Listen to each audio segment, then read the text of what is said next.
And I may have told you inadvertently that Thomas Leahy was the first publican. He wasn't. He was a publican of the hotel, but he was the owner of the hotel also for the first 30 or 40 years of its life. Why would we be talking about the owner of a little hotel in Ultimo? It's not even in Piedmont. There are lots of fascinating stories about the ever-changing role of pubs, the changing attitudes historically to alcohol, the changing liquor laws, changing hotel legislation, and for any pub, anywhere, there are stories about their publicans and their customers. And there's a couple of publicans of the Lord Wolseley, Frank Kramer, who was also an owner for many years, and the likely looking lad on the other side, Nick Ledden, who was, and they were publicans in the 1990s and into the early 20s, the 20s or whatever you call them. There are of course the people who drank at the pub, and those people have been drinking there for many years. If you look at the woman at the side there, some of you may know her.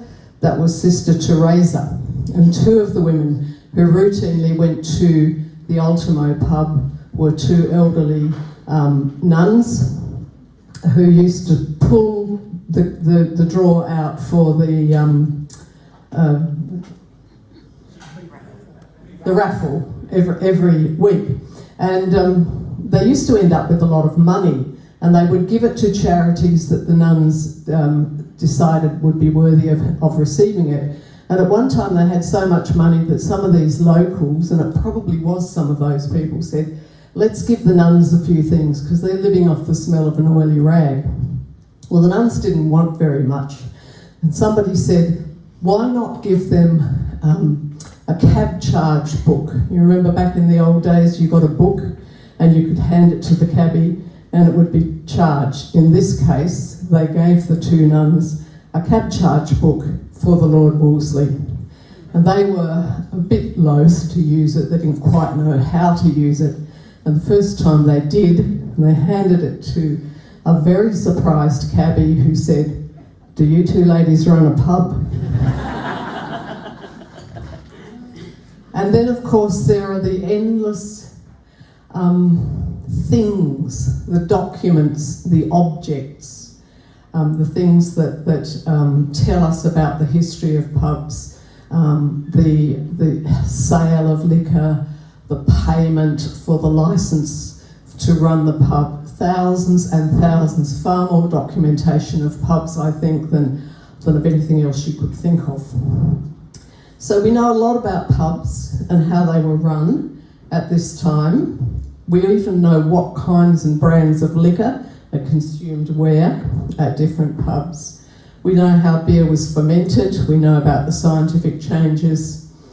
We could go on and on and on, but I'm not going to do that. I'm going to talk to you about Tom Leahy. It's a fascinating story that tells us a lot about how society operated in the first decades of convictism and right through to the 19th century. There it is, I nearly forgot to put that up. That's what we're talking about. The Lord Wolseley, the first licence name for this hotel, just to confuse everybody, was the Glasgow Arms in 1878. And it stands, as you would know, on the northwestern corner of Bulwarra Road and Quarry Street in Ultimo. Across the road from the pub, there's this beautiful old building, and if you see some old historic photographs of it, it was a pretty run-down old building at some stage, but that's how it looks now, today. It is actually older than the pub. And on the opposite corner to the pub is an old church, which is currently the Mustard Seed Uniting Church.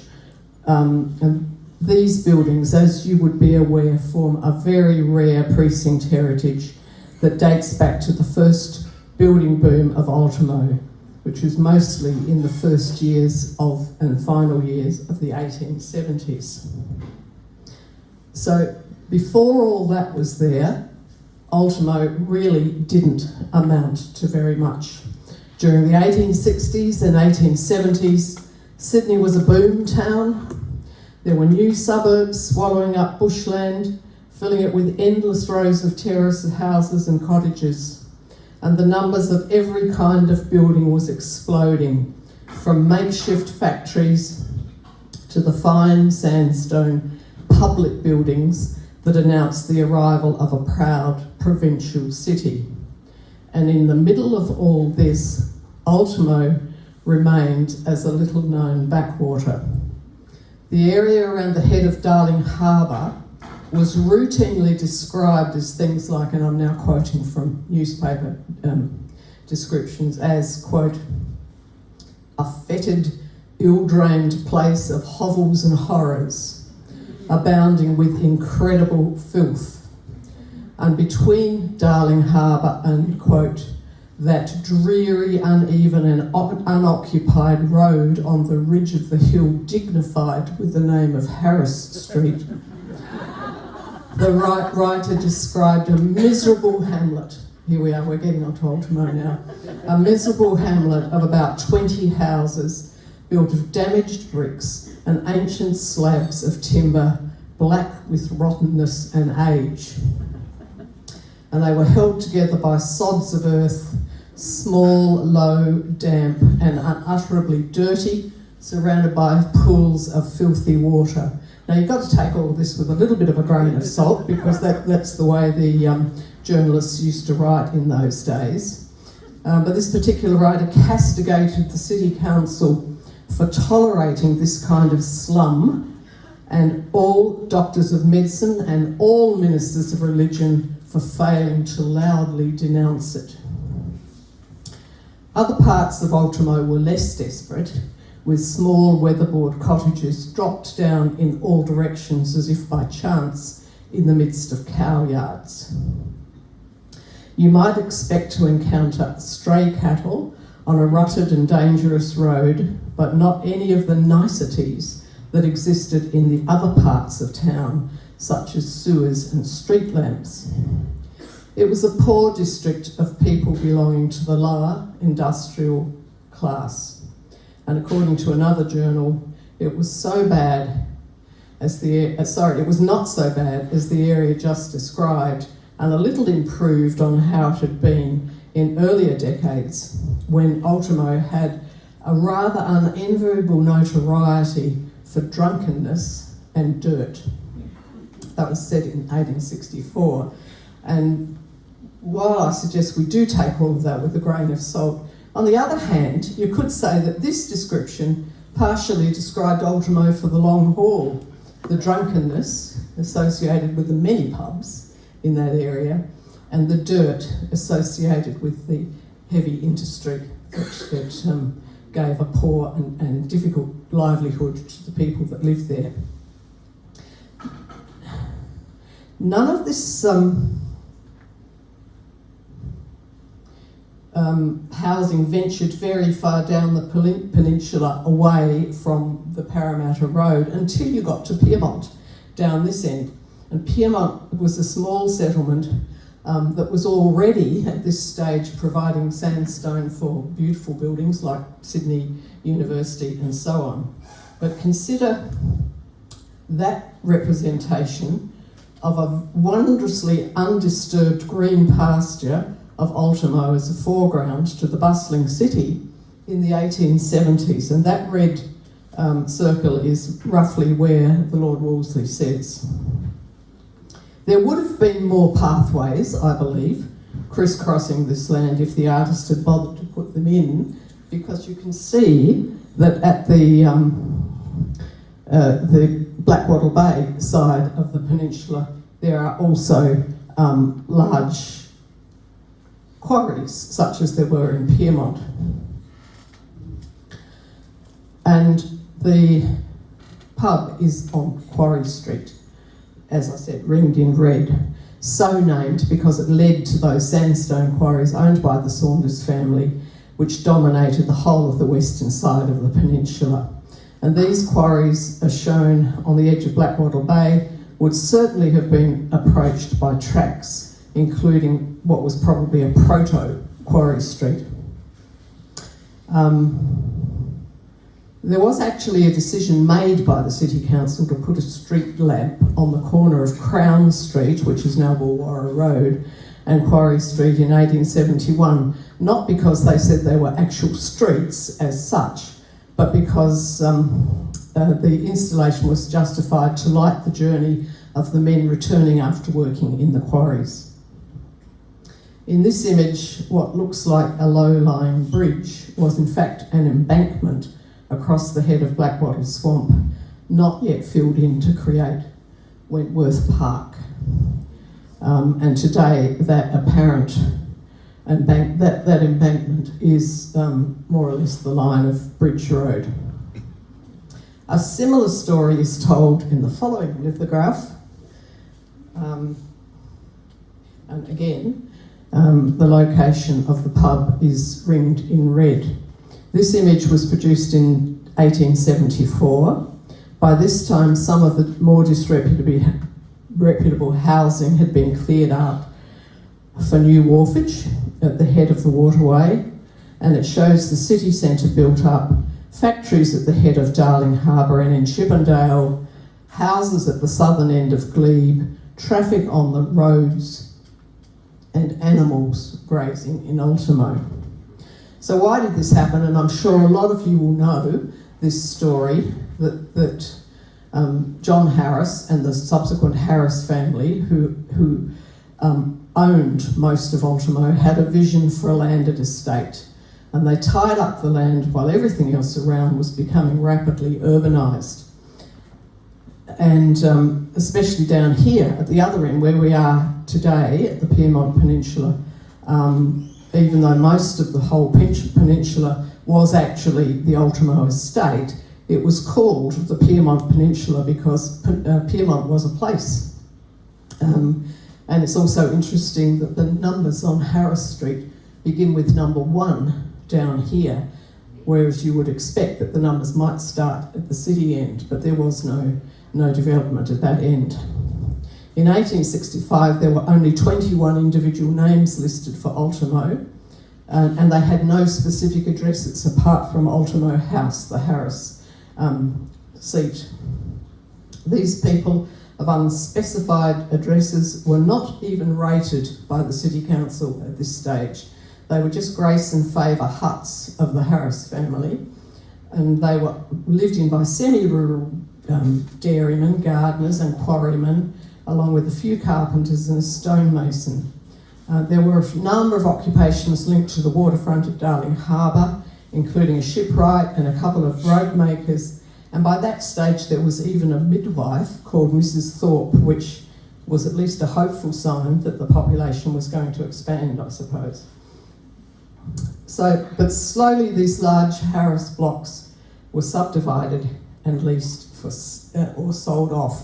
And in 1868, Matthew Harris leased some of his land fronting Quarry Street and Crown Street, Woolwarra Road, in Block 37 to Thomas Leahy, who eventually built the Lord Wolseley there. So who was this Thomas Leahy? My research expertise is actually in late 19th century Sydney, but Leahy's story began way before this time. And when I started to find some discrepancies in his story, I started to think that he may have been a convict, and every suburb loves to have a convict somewhere in the story.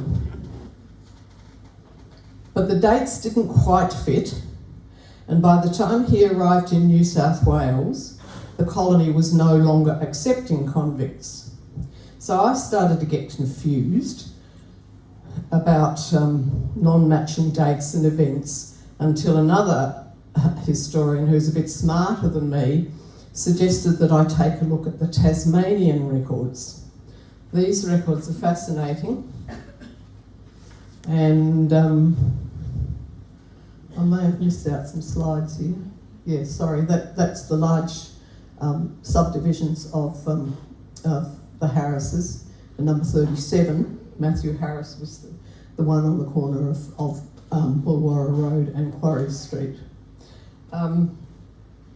So I ended up doing more research than was sensible, actually, on the identity of the first owner. It's easy to become obsessed with something and to start to think laterally and go down rabbit holes, and I certainly did that with Thomas Leahy, and so did Tim, my partner over there, who was my partner in research crime, and we spent a lot of time on Thomas Leahy. But I do like to imagine that when Leahy became established and became a very respectable member of the Ultimo community, no one knew of his convict past until I discovered it in 2016.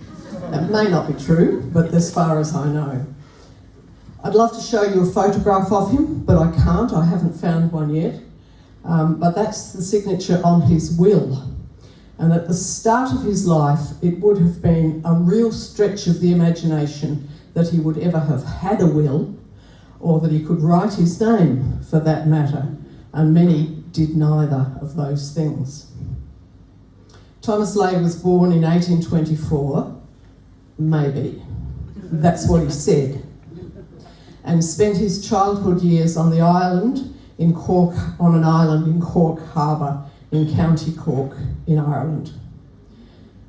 He went in for petty crime until he was eventually given 7 years transportation for stealing clothes, and he arrived in Van Diemen's Land on the Prince Regent in January 1842. And here's the convict description of him. I don't know if you can read that. At the back you possibly can't. It says he's a labourer. He's a really short guy. He's only 5'1", and his convict record claims that he is 16. Now, hold on to that fact, because it's probably not a fact. It recorded that he could not write or read, and that's possibly true. And in a different record to this one, it said he was a farm labourer, not just a labourer. But he almost certainly was not a farm labourer. This is what they all said, because that's what the colonial government wanted. They wanted people to work on in the rural sector. So everyone said they were a farm labourer. But bear in mind that he came from an industrial port town in Ireland. Initially, he was considered for a ticket of leave, which means on good behaviour you can be let off under the 7 years that you've been sentenced to. But this didn't happen, and I never found out why it didn't happen. But whatever the reasons for this, young Tom's behaviour deteriorated according to the official records, and at the end of his 7 years he was given a further 9 months, with records claiming that he showed insolence and disrespect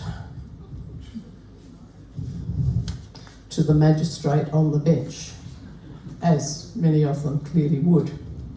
He eventually got his freedom in 1849, but soon after he was retired to Hobart for some other, retried in Hobart for some other offence, and again spent a little bit more time in His Majesty's service. From then on, it appears that he was determined to begin with a clean slate, and tracing him through the records then became extremely difficult. It was, I tell you, difficult. After hours and hours of puzzling, calculating and best guessing, the clear picture emerges of someone who did not want a clear picture of himself to emerge at all. Thomas Leahy's death certificate claimed he arrived in New South Wales in 1853, with no mention of any earlier sojourn in Tasmania.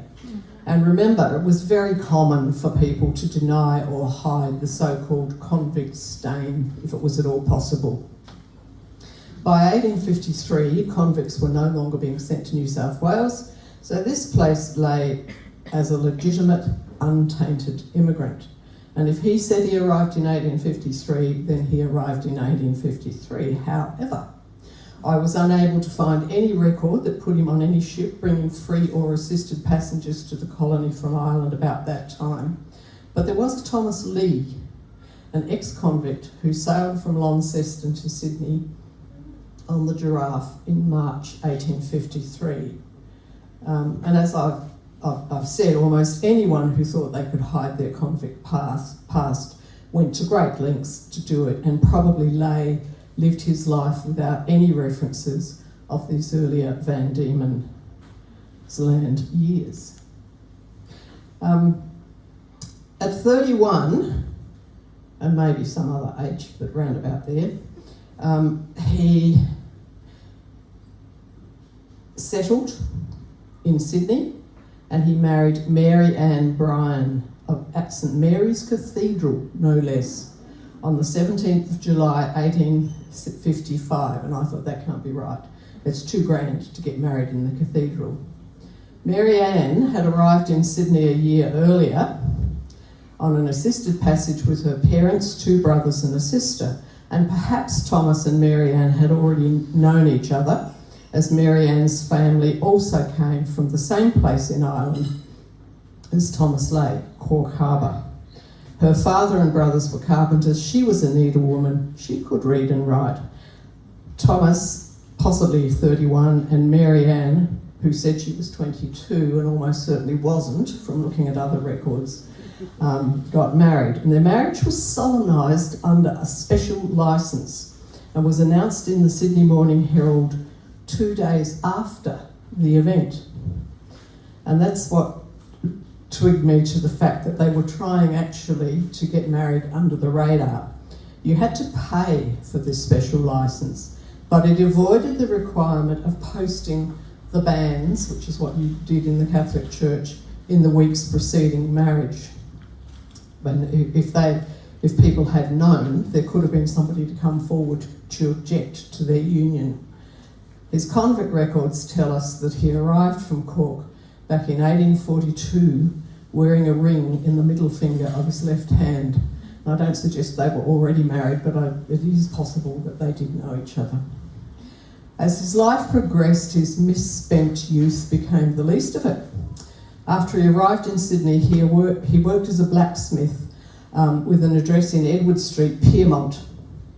Blacksmithing is a far more likely trajectory for a lad from a seaport in Ireland than to be a farmer. And he probably had smithing skills from the start. By 1871, which is 15 years after their marriage, the Leahys were living off Harris Street, Ultimo, nowhere in particular.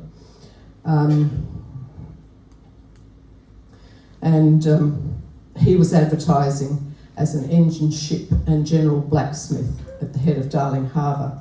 This was a humble rented premises when I looked it up, described as a yard and sheds cobbled together from stone and timber with a shingled roof. As the years progressed, Blacksmith Leigh was sometimes described as an engineer, but like so many Sydney-siders in the boom years of the 1870s and 1880s, he also dabbled in property development. As already mentioned, he leased the land in Ultimo from Matthew Harris back in the late 1860s, and by the mid-1870s he had built 3 houses in Quarry Street, which are now numbered 94, 96 and 98. And there were probably starting to be improvements to the roads around there. There were certainly endless petitions, some of them placed on the bar of the local hotels for people to sign with pleas for drainage, guttering, lighting, all those things that didn't exist in Ultimo at the time. By 1878, he was actually in a position to buy the land that he'd leased from Matthew Harris, so he bought it freehold. And by then he was building his hotel on the corner of his block. And that's the hotel on this corner and a couple of his houses, a run of 3 houses there. were all owned by Thomas Leahy. And as I said, it was called the Glasgow Arms. He owned the hotel until 1899, and in some years he held the publican's licence. And at the start he lived in 98, which is still, well, it wasn't 98 then, it is 98 today. I looked it up. It's on the market, I think, at the moment for 1.4 mil, if you're interested. He also dabbled in other property. He built and at sometimes was involved in what became known as the Vulcan Hotel in Wattle Street. He owned a very fine house in Glebe in Boyce Street. He became a very respectable citizen, a practicing Roman Catholic, with positive mentions in Catholic journals and newspapers for donations that he made to certain good works and support for civic events. But then he died, and the murkiness of his past threatened to come back into focus, or not in focus. Thomas Leahy's death certificate in 1906 gave his age as 83. The death notice his family put in the paper gave his age as 82. If he was 82, then he was 31 the year he got married, and this is what the death certificate also recorded. This would have put the convict record 2 years out, unless he was in fact 18 when he arrived and not 16. Now, I'm assured that discrepancies of this kind are very common in convict records, and it's quite probable that an unlettered Irish lad would not have even been certain of his actual age. And if somebody told him he was 16 one year, he possibly thought he was still 16 the next year. But they didn't bother too much about that kind of detail. And perhaps this is why his sister chose to correct his age when he died by insisting that he was 74. And she put her own death notice in the paper as if to,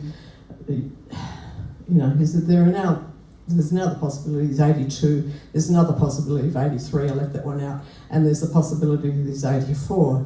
His sister would have known there was a family secret surrounding confusion about his age, and perhaps she was determined to make it right at the end.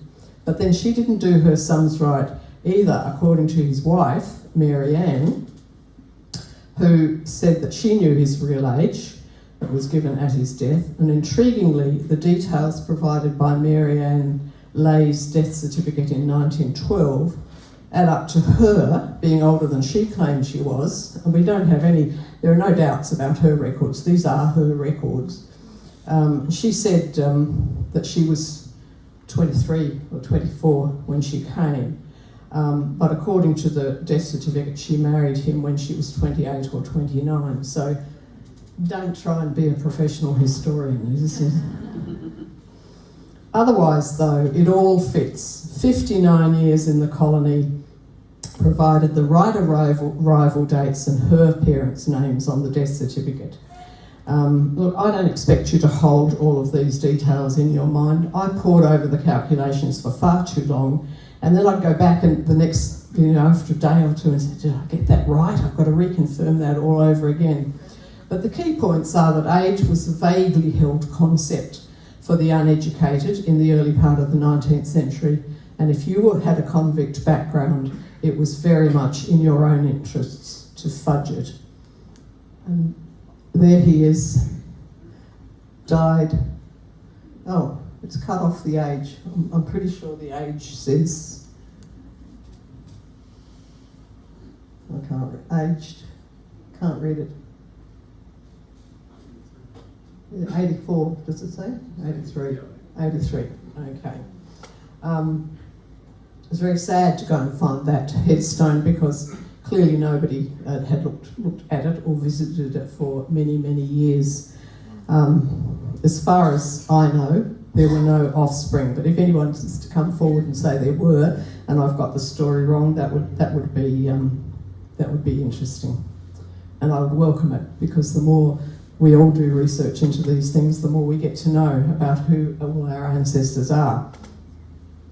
When Tom Leahy and when he died, he and Mary Ann had 3 surviving children, 2 sons, Thomas and John, and a daughter, Ellen. And Ellen appears not to have married and to have played the dutiful daughter role in the family, looking after her parents in Campdown in their old age. And it was Ellen who filled out her father's death certificate, and 1 year later she was dead herself, and she's also on that, the second one on that tombstone. And that gives us one more tantalising sign that confirms that our Thomas was indeed a convict, or suggests that he was indeed the convict that I believe he was. Daughter Ellen was given the unusual name Ellen Praxedes. Praxedes is a 2nd century Catholic saint known for comforting those in prison, and it is to her that prisoners always pray. It's occasionally still used as a girl's name in Spain, but I couldn't find anybody in Australia in the records, and very, very rarely would it have been used here. But Thomas Leahy had become a good Catholic and a self-taught man, and I reckon that's another suggestion that we're right in thinking in a former life he was a prisoner. It's just a thought. But let's get back to the pub. Why Thomas Leahy decided to build a hotel on the corner of Quarry Street and Crown Street is a very interesting question. His land was nicely placed on the main pathway to and from the quarries, and it wasn't far from the cluster of industrial sites at Darling Harbour, but it was still very sparsely settled. And around the time that the Glasgow Arms, aka the Lord Wolseley, began selling pints and jugs of ale, there was a grocery store opened in that old house on the opposite side of the street, but it was quiet. There were no regular runs of terrace houses at that stage. It's interesting that the Lord Wolseley itself is built as a regular terrace house, is based on the usual, and you would, I'm sure, if you're not familiar with it, you must go and see it, because it's a very charming example of the usual terrace layout for a corner building. It's only one room deep that goes through, so perhaps Leigh was hedging his bets and thought if it didn't make a go of it as a pub, he could sell it as a house, and it would have worked quite well if his plans didn't work out. But perhaps one reason that it did thrive in the early days as a pub had nothing to do with the permanent population of the area, but because of the itinerant crowds who frequented the vacant land diagonally opposite the pub, eventually the land where the Presbyterian Church would build the church which is now called the Mustard Seed. Initially, the churchmen, the Presbyterian churchmen, didn't want to build on this, as they described it, exposed site on a barren hill between a quarry and the railway line. It's really difficult to get your head round that that's how they saw the landscape back then for what is closely built Ultimo today. And that place, where the church now is, down to Harris Street, was locally known as the Green, where horses and dairy cows grazed, and where by the 1870s travelling entertainment troupes and riff-raff performers gathered on Saturday afternoons and Saturday evenings. It was a leisure place for the poor and for those who liked their entertainment to be a bit risque, on the wrong side of town.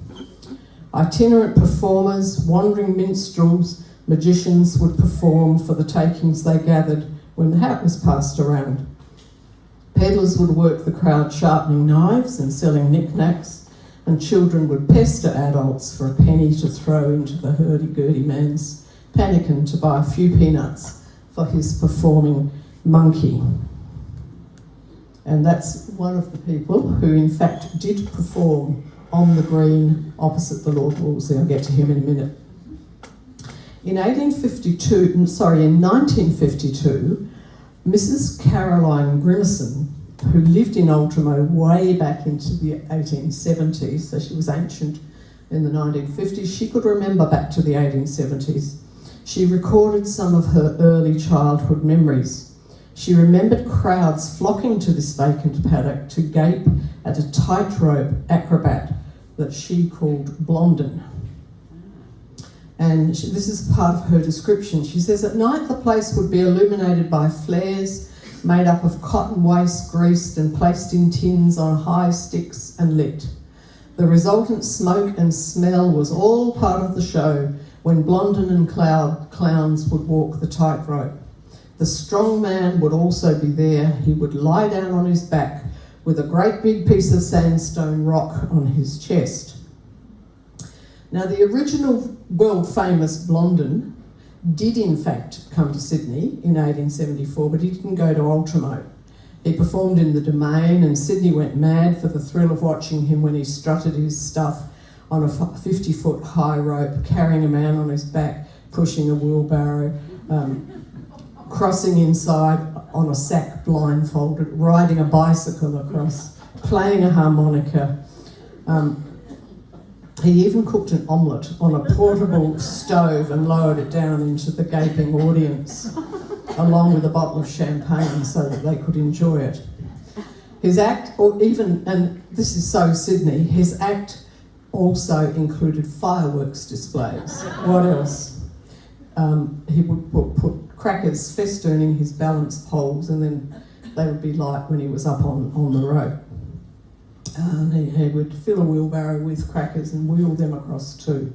But this visit was so stunning, and it so stunned people in Sydney, that it inspired a lot of local Blondin imitators and so-called Blondin troops.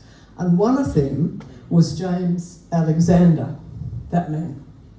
He did perform in Ultimo towards the end of 1879 in a show that was billed as a grand combination of talented artistes. He performed all over New South Wales and Victoria, but look at how this particular performance is billed in Ultimo. It's the Blondin troupe.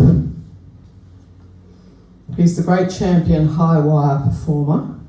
We've got Monsieur, somebody or other, who's going to lift heavy weights or do astonishing acts, which is not dissimilar from the description of the lady, remembering her childhood. But my favourite there are the clowns, Joey, Jerry and Tommy the Nut, the youngest clown in the world, 2 years old, and I would love to know what Tommy the Nut did in Ultimo.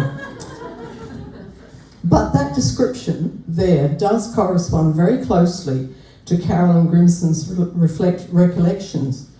And James Alexander, who eventually became known as the Geelong Blondin, was almost certainly the Blondin that she would have seen, and that Monsignor Salivana would have been her strongman. She recalled him lying with a huge piece of sandstone on his chest. This advertisement said he would lift 250-pound weights above his head several times. He possibly did both. He possibly did all sorts of things like that. And as I said, but my favourite of all is Tommy the Nut.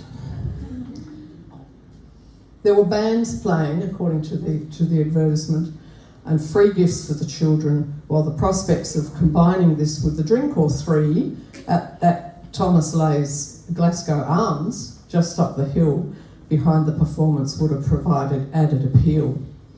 This open space didn't remain open for long, and in the early 1880s, the hotel was experiencing competition all over Ultimo. The Bristol Arms on Harris Street had opened around the same time as his pub.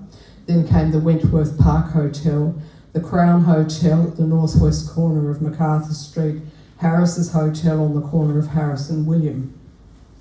That was the one that would eventually become the Glasgow Arms that we know today.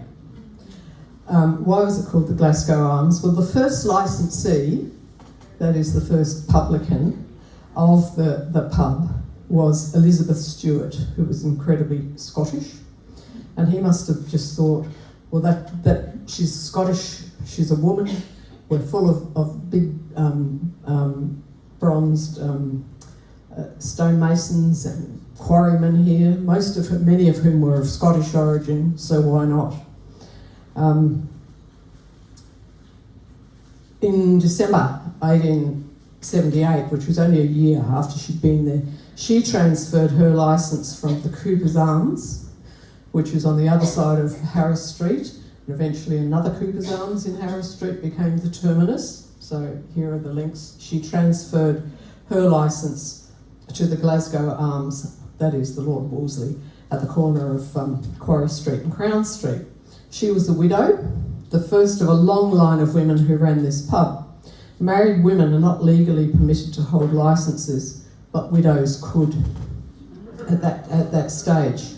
Whether female publicans were actually widows, you see, I don't trust many of these records we see. Whether they were actually widows or not is a question about the milieu of employment for women, decent employment opportunities for women. At that time they were very scarce, and the chance to run a pub or a shop was a cut above most of the other occupations, whether you were a widow or a deserted wife or a spinster. So there we have Elizabeth, a Scot. She's come from Glasgow and she's working under the sign of the Glasgow Arms. A few years later she remarried, and the licence was then had to be transferred to her new husband, Andrew Keys. Now I haven't got time to talk about him, but please read the book. He's a bit of a lad, was Andrew Keys, and a bit of a layabout, and a real stone around her neck. It was a millstone around her neck, I would have thought. She kept working the pub, while he appeared to get involved in sidekicks like selling liquor at prohibited hours and manufacturing and bootlegging moonshine. And all of those things always, of course, go with early pubs.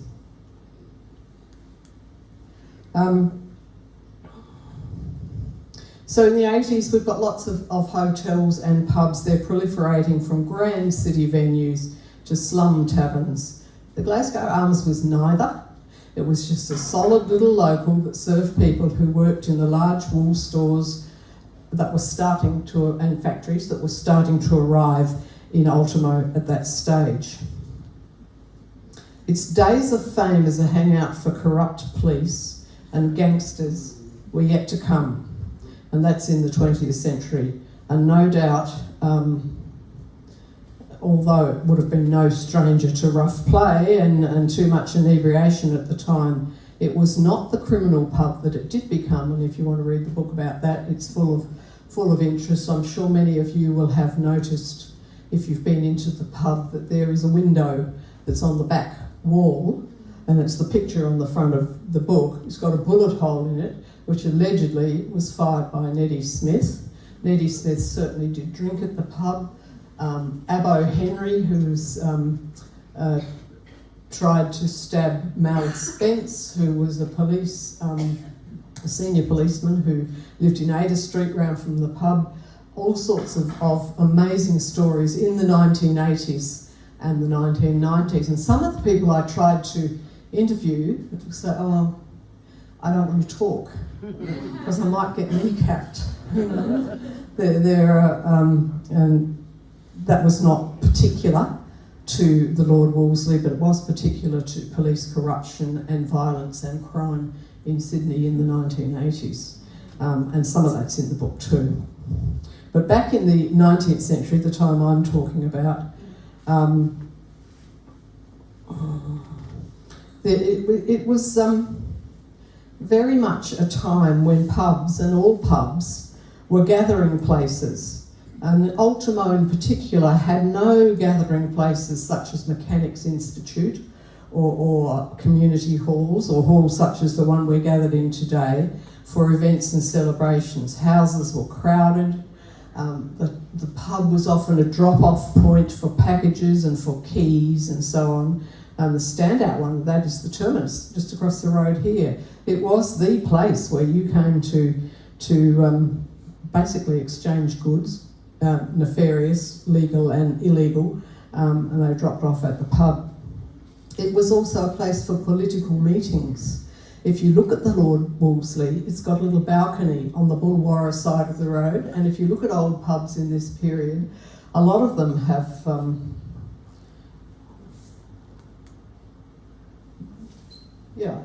I don't know, I thought I'd put that up just to make the point. We've got a lot of people living here now, and that's just a famous picture of people crossing the Piedmont Bridge and going both ways. A lot of the little pubs had balconies, which were places where the local politicians would stand up and speak. And various famous politicians have spoken from that balcony at the Lord Wolseley. So Bulwarra Road would be roped off and it would be crowded with people listening to the political speech.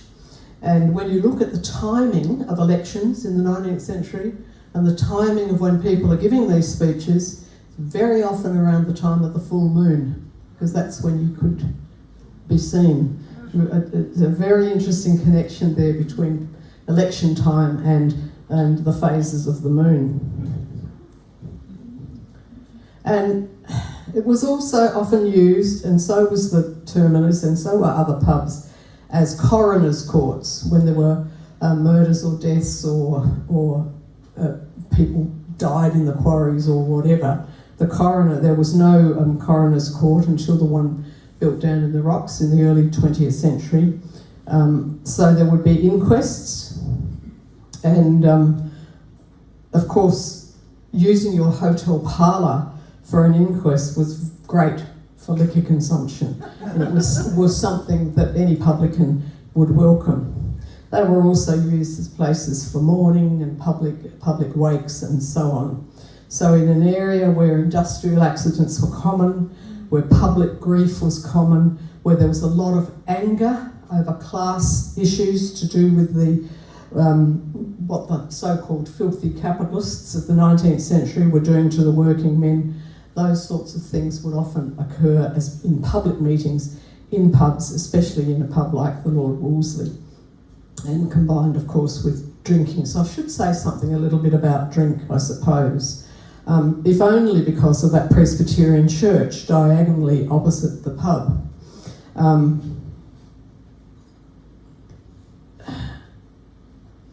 A lot of people use the term the demon drink, but none so much as the doer Presbyterians, and apologies to anybody who's a Presbyterian, but they were very down on alcohol. Interestingly, in 1882, a Liquor Act was passed that limited opening hours, outlawed Sunday trading, which they were all very keen to have outlawed, and required pubs to provide accommodation and counter lunches, and restricted for the first time the serving of alcohol to children.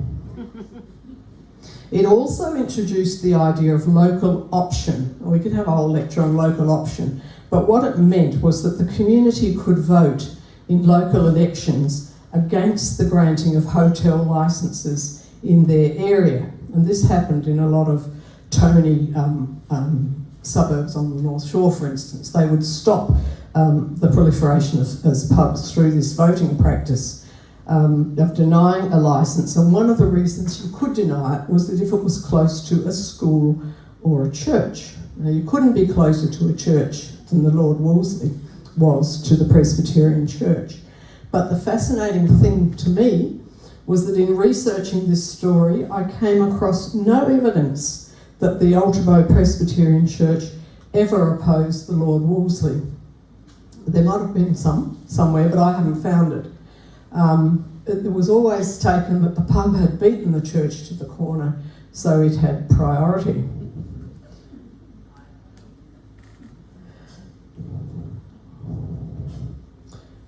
The church focused on providing more wholesome forms of entertainment for the locals, and it consistently reported pleasing levels of participation in the Band of Hope, which you sent your kids along to, and they swore never to touch the demon drink for the rest of their lives. But incidentally, when the book on the Lord Wolseley was launched at the pub, obviously, the local minister of the Uniting Church, David Gore, was there, along with many members of the congregation. Now, we didn't deliberately put the launch on the afternoon of Palm Sunday, but that's what happened. And this was apparently forgiven, and community took precedence over Sunday observance, which I thought was a rather wonderful thing to happen.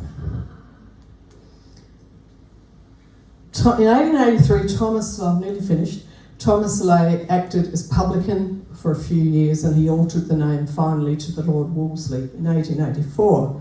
And there's an image of Garnet Joseph Wolseley that was hung proudly in the bar. Now, Wolseley was a British soldier. He rose to the rank of Field Marshal. He was famous for always being in the news, as he was always seen to be fighting in Burma, the Crimea, the Indian Mutiny, the Second Opium War in China, on and on. He was always there. At the time that his moniker was hung in the pub at the corner of Quarry and Crown Street, he was leading an expedition down the Nile to extricate General Gordon from Khartoum.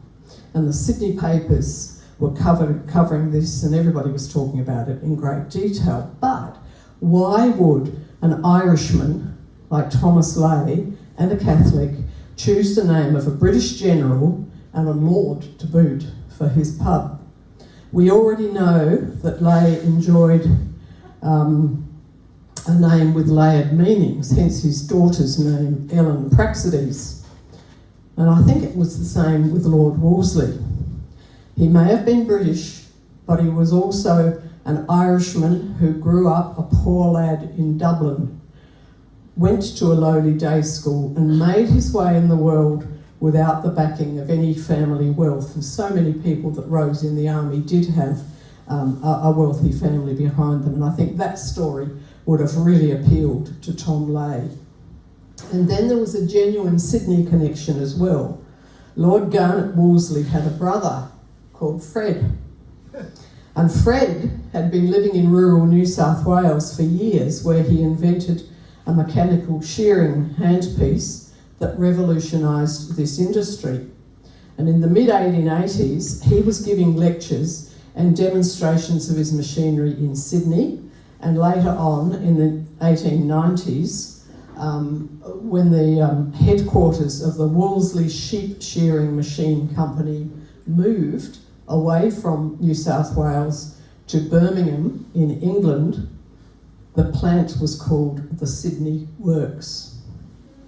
Thomas Leigh and his son were involved in the sale of engineering machinery, and he would have had more than passing interest in all of this.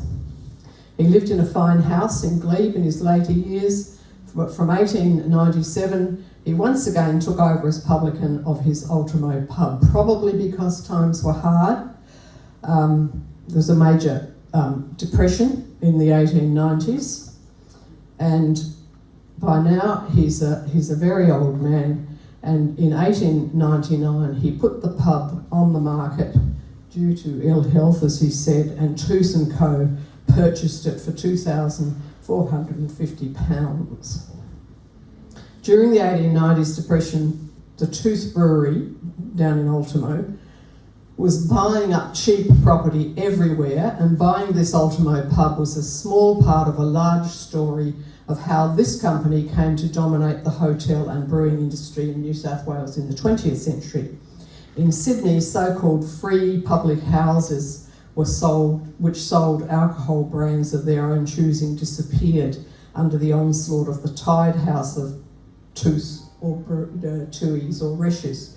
So even though the old memory is that, yeah, you always drink Tooth or you drink Reshes, if you go back to Thomas Leigh's time, he had all sorts of brands, just like we do now. It's gone full circle in that sense. Leigh spent his remaining years until his death living with his unmarried daughter in Camperdown. And as I've said, as far as I can ascertain, none of his 3 surviving offspring had children. He remained a proud Irishman for all of his life, and when he died there were numerous notices that included the line, "Native of Queenstown, Cork, Ireland."